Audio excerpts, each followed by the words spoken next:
Tüketici kredi kartı işlemlerinde birçok sorunla karşılaşmaktadır. Bu sorunlardan biri de kredi kartı tek çekimlerinden alınan komisyon ücretidir. Bu hukuksuz uygulama kervanına son dönemde araç fren ve egzoz muayenesi yapan şirket de katılmıştır. Ülke genelinde ağı bulunan bu şirket milyonları aşan araç muayenelerinden komisyon almaktadır. Tüketici de milyonlara varan mağduriyetler yaşamaktadır. Kredi kartından tek çekimlik ödeme nakit bir ödemedir. Nakit ödeme kabul edilen bu tür işlemlerden komisyon ücreti alınamaz.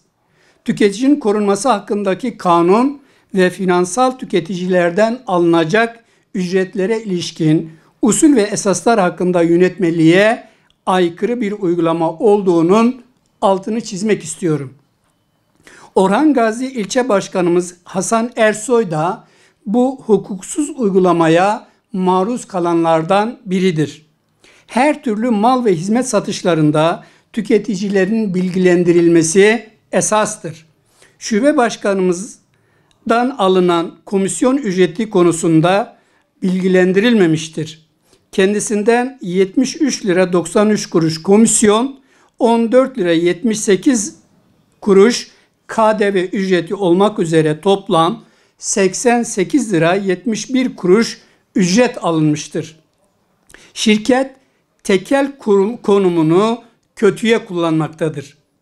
Merkez Bankası'nın finansal tüketicilerden alınacak ücretlere ilişkin usul ve esaslar hakkında Merkez Bankası'nın finansal tüketicilerden alınacak ücretlere ilişkin usul ve esaslar hakkında tebliğine göre satıcı ve sağlayıcıların yani kuruluşların gerçekleştirilen işlemlerde ücret bilgisine işlem fişi üzerinde açıkça yer alması zorunludur demektedir.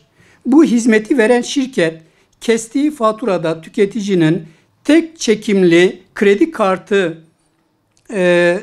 kredi kartından aldığı komisyon açıkça yazmak yerine ödeme kuruluşu hizmet bedeli olmak kaydıyla kayda geçmiştir.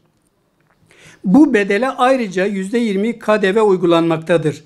Bu durum hem tüketici yasasının hem uygulamadaki Merkez Bankası tebliğine aykırı bir uygulamadır. Tüketicinin ekonomik çıkarlarının korunması devletin güvencesi altındadır. Bu hukuksuz uygulamaya son verilmesi için devletin yetkili kurum ve kuruluşlarının kapsamlı bir denetimine ihtiyaç bulunmaktadır. Tüketicimiz yalnız değildir.